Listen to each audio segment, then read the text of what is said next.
दोस्तों नमस्कार।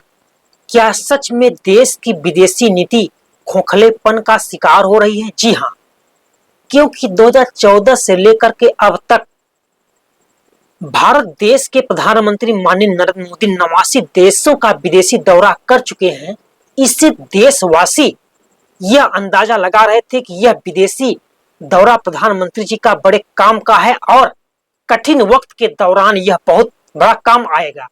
लेकिन विपक्ष इस पर तमाम प्रकार के सवाल उठा रहा था। लेकिन ऑपरेशन सिंदूर के दौरान यह विदेशी नीति का दौरा काम में न आया, क्योंकि ऑपरेशन सिंदूर में कोई भी देश भारत के साथ खड़ा नहीं हुआ और कुछ नहीं बोला। ऐसे तौर पर अब वह विपक्ष एक मौका पा गया है और वह तमाम प्रकार के शब्दों की कड़ी धार इन सत्ता पक्ष पर प्रहार करता चला जा रहा है। और अब देश की जनता भी यह जानना चाहती है कि आखिर में यह दौरा जो प्रधानमंत्री जी का 89 देशों में रहा, वो आखिर में इतना प्रखर क्यों नहीं रहा? क्योंकि अब 33 देशों में 59 राजनीतिक विशेषज्ञ की टीम जाएगी और वह बताएगी कि भारत उन आतंकवादियों के अड्डों पर कड़ी एवं ताबड़तोड़ कार्रवाई की जिससे वह पीड़ित था। और इस आतंकवाद से केवल भारत ही नहीं वरन पूरा विश्व जगत पीड़ित है। लेकिन प्रश्न इस बात को उठता है कि अगर प्रधानमंत्री जी जो देश के सर्वश्रेष्ठ व्यक्ति हैं और वह 89 देशों की यात्रा कर चुके, तो क्या 33 देशों में यह 59 सांसद जाकर के जो बताएंगे, क्या उसमें सफलता का जो विराट रूप हम लोग देख रहे हैं उसका दर्शन हो पाएगा कि नहीं हो पाएगा? इस संशय में लोग पड़े हुए हैं और विपक्ष तमाम प्रकार का प्रश्न कहता चला जा रहा है सत्ता पक्ष पर।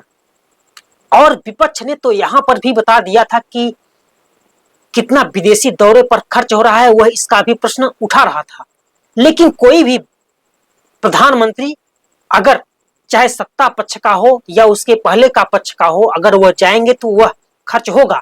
लेकिन सवाल इस बात को लेकर के है कि G20 के दौरान जो देश में एक बड़े तौर पर ऑर्गेनाइजेशन का कार्यक्रम हुआ जिसमें तमाम प्रकार के देश विदेश के लोग आए, लेकिन वह भी कोई इस ऑपरेशन सिंदूर में खड़ा देश के साथ नहीं नजर आया। ऐसे तौर पर आज अब विदेशी नीति लोगों को समझ में आ रहा होगा कि आखिर में कहीं न कहीं चूक हुई है, तभी तो ऐसा हो रहा है।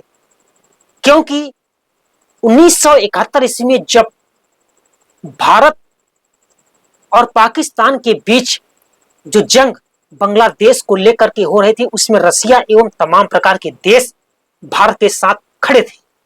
लेकिन ऐसे तौर पर अगर नहीं है तो यह बहुत चिंतनीय विषय है और इस पर सत्ता पक्ष विचार कर रहा है। लेकिन भले सत्ता पक्ष विपक्ष के नेताओं की हर एक बात को तोड़ करके मरोड़ करके वह अपने पक्ष में मिला करके वह विदेशी दौरे पर वह एक जो प्रतिनिधि मंडल भेज रहा है, भले उसमें सफलता अर्जित कर रही, लेकिन विपक्ष ने तो हमेशा से यह कहा है कि हम को सत्ता पक्ष साथ में लेकर के चले तभी देश का एकीकरण और प्रगाढ़ हो जाएगा।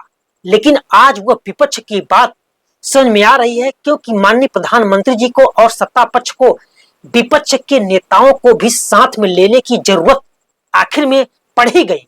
ऐसे तौर पर अब देखना दिलचस्प यह है कि आगे की कार्रवाई किस प्रकार से विदेशी दौरों को और प्रभावपूर्ण बनाने के लिए भारत सरकार आएगी, उसको देखना बहुत दिलचस्प होगा। इसी प्रकार से आप भारतीय द्वार प्रहरी चैनल को देखते रहिए, सजग बनिए और इस वीडियो देखने के बाद आप लोग कमेंट में बताइए। बहुत बहुत शुक्रिया। जय हिंद, जय भारत।